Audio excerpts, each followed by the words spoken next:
La Haute Cour constitutionnelle a rejeté une fois de plus la demande d'autonomie des universités et des établissements publics d'enseignement supérieur et de la recherche scientifique en lecture depuis 6 mois. Une décision qui vise la destruction de l'enseignement supérieur, selon le CCES. Les pétards seront autorisés dans le cadre de la célébration des fêtes nationales.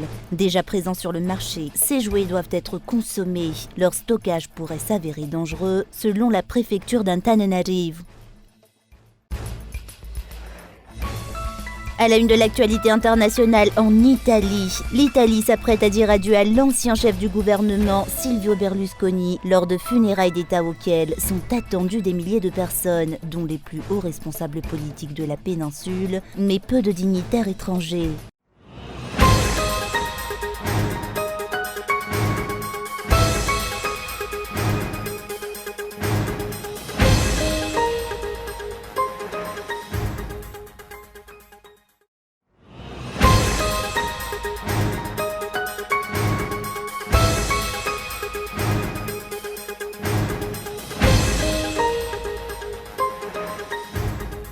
La Haute Cour constitutionnelle a rejeté une fois de plus la demande d'autonomie des universités et des établissements publics d'enseignement supérieur et de la recherche scientifique en lecture depuis 6 mois.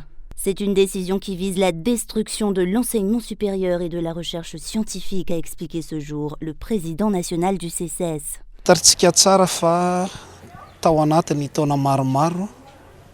Depuis plusieurs années, il y a eu des problèmes récurrents au niveau des universités de Madagascar. À titre d'exemple, il y a le problème de financement des recherches des enseignants, celui des bourses des étudiants, celui du personnel administratif et technique. Les problèmes sont de différentes sortes. C'est pourquoi cette loi a été proposée. Le CCES n'est donc pas satisfait, car une telle proposition de loi a été élaborée pour aider l'État à résoudre les problèmes de l'enseignement supérieur et de la recherche scientifique. Cela fait 2 fois qu'elle a été rejetée. Pour l'État, c'est donc ce que mérite l'enseignement supérieur.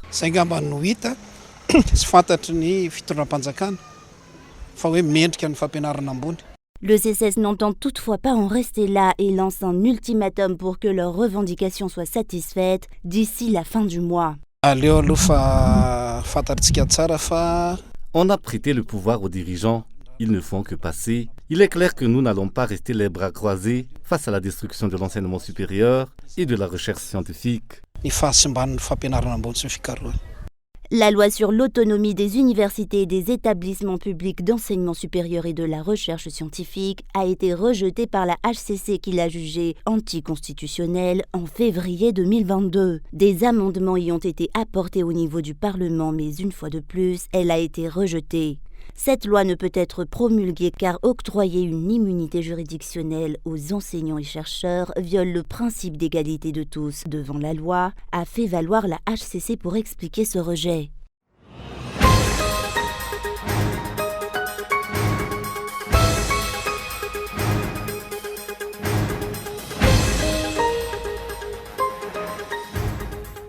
Tout comme l'année dernière, les pétards sont autorisés dans la capitale dans le cadre de la célébration des fêtes nationales.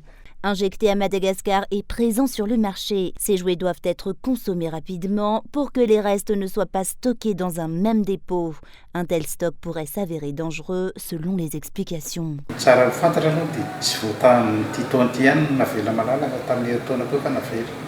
Ce n'est pas seulement pour cette année que les pétards sont autorisés, c'était aussi le cas l'année dernière. Nous les autorisons pour des raisons économiques. Une couche de la population vit de cette activité à l'approche du 26 juin. C'est une rentrée d'argent pour ces personnes.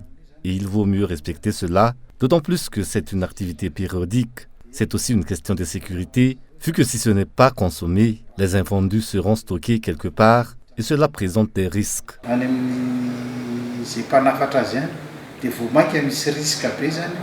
Les feux d'artifice, par contre, nécessiteront une autorisation du ministère de la Défense nationale et de la préfecture, a expliqué ce jour le préfet d'Antananarivo.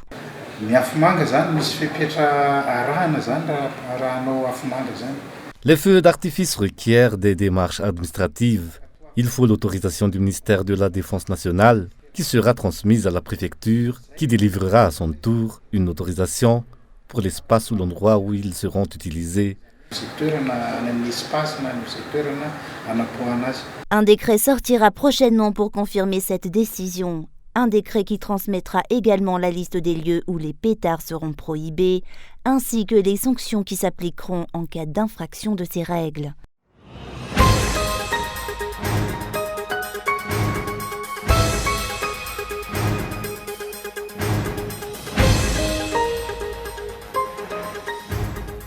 Les rumeurs sur la supposée nationalité française du président de la République malgache qui ont circulé en 2018 reviennent actuellement, mais elles sont cette fois-ci soutenues par des documents et des pièces d'identité attestant de la naturalisation française du chef de l'État malgache.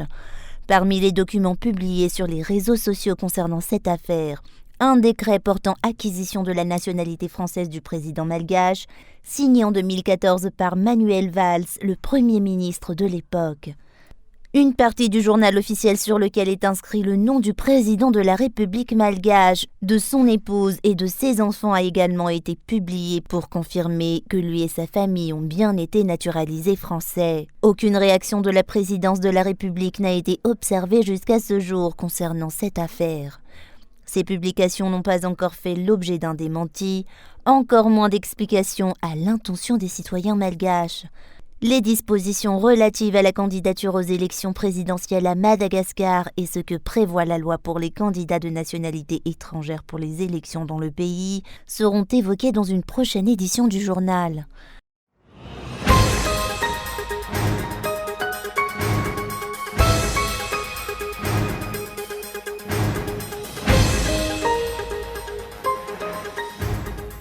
Madagascar devrait se prononcer pour ou contre l'un des protagonistes dans le conflit russo-ukrainien et non pas se complaire dans une position de neutralité. Des experts en relations internationales ont ainsi réagi aujourd'hui à la déclaration de l'ambassadeur de Russie vendredi concernant la position de Madagascar qui a voté en faveur de l'Ukraine lors de l'Assemblée générale des Nations unies en février dernier. Ces experts estiment que la position ambiguë de Madagascar ne permet pas aux relations de la Grande Île avec les pays étrangers de se développer pleinement.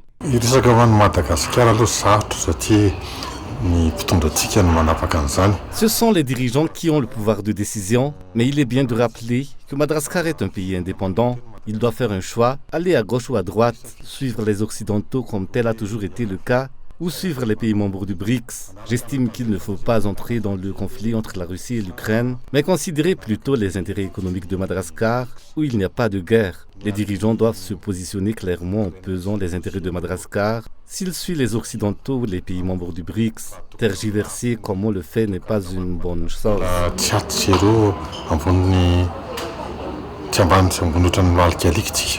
Vendredi, lors de la célébration de la journée de la Russie, marquant le 33e anniversaire de la déclaration de la souveraineté de la Fédération de Russie, l'ambassadeur de ce pays s'était exprimé ainsi. Nous sommes déçus par ce vote parce que ce vote ne s'inscrit pas dans la position de neutralité de Madagascar. D'autant plus que Madagascar a soutenu une résolution complètement ukrainienne, pro-occidentale, qui ne contribue pas à la résolution du conflit. Et cette résolution n'est qu'un ultimatum. Et nous espérons vraiment que Madagascar va comprendre ce qui se passe actuellement en Ukraine. Et ce qui se passe, c'est l'affrontement, la confrontation entre la Russie et les pays occidentaux. Cette déclaration a été interprétée par des experts en relations internationales comme une invitation faite à Madagascar de soutenir la Russie qui tire intérêt de sa relation avec le pays.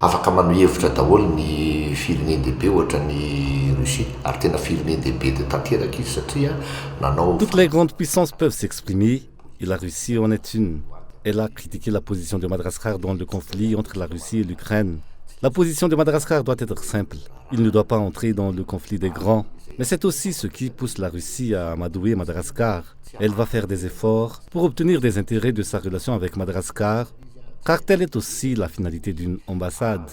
Elle suit l'évolution politique et économique du pays pour voir ce qu'elle peut y gagner. Elle ne peut pas laisser tomber Madagascar entièrement, car à l'instar de tout autre pays, elle a à gagner dans sa relation avec Madagascar.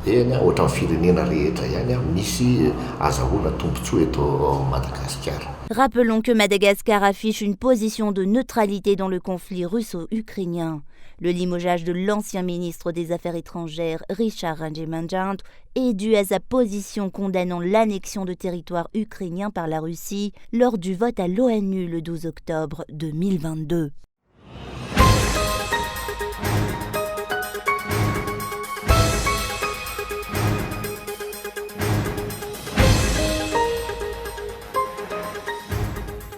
L'exécutif gère les fonds publics comme bon lui semble et ne respecte rien, a dénoncé ce jour un membre de la commission Finances et Budget à l'Assemblée nationale. Une première en 60 ans, dénonce cette commission. Le recours à un décret pour transférer un crédit complémentaire pour combler le budget alloué à la CENI est une infraction qui sous-évalue les deux chambres du Parlement. Il démontre même un mépris du Parlement, a-t-il expliqué ce jour. Les deux institutions existent et demeurent actives. Elles sont en charge de l'examen et de l'élaboration des lois, dont c'est par le biais d'un décret qu'ils décident d'effectuer un transfert de crédit vers la CENI. Ce n'est pas légal. Le laxisme risque de prévaloir et l'exécutif agira librement sans tenir compte des lois en vigueur, notamment dans la gestion des fonds publics, dénonce ce député. Le pouvoir législatif n'est même plus en mesure d'effectuer un contrôle et un suivi des actions de l'exécutif. Le Parlement ne fait désormais plus office de balise contre les infractions que commettent ou peuvent commettre le pouvoir exécutif à Madagascar. Ils font comme si ces deux institutions n'existaient plus. Nous ne pouvons plus faire office de balise pour le pouvoir exécutif. Ce sont les inscriptions budgétaires qui nous permettent de contrôler leurs actions, alors qu'il n'y aura pas de loi de finances rectificative. Du jamais vu à Madagascar depuis 60 ans. Un slogan que le régime actuel a bien appliqué, mais dans le mauvais sens du terme, déplorent les observateurs de la vie nationale. Cela se manifeste de nombreuses façons et les infractions commises par l'exécutif dans la gestion des fonds publics en fait partie.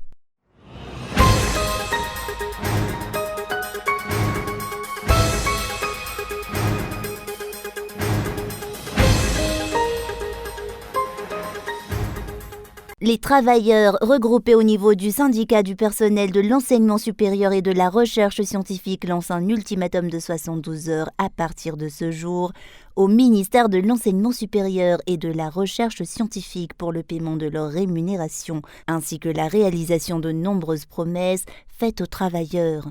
Passé ce délai, ce syndicat procédera à une grève à durée indéterminée et descendra dans les rues pour manifester.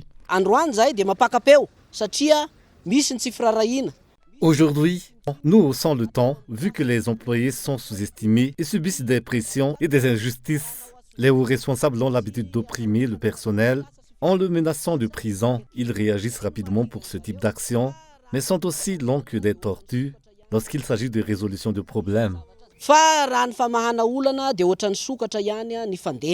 Les travailleurs et les enseignants sous tutelle du ministère de l'Enseignement supérieur et de la Recherche scientifique font actuellement face à de nombreuses difficultés, vu que leurs indemnités n'ont toujours pas été payées jusqu'à ce jour. En l'absence de réponse claire de la part des responsables, les réclamations prendront donc de l'ampleur.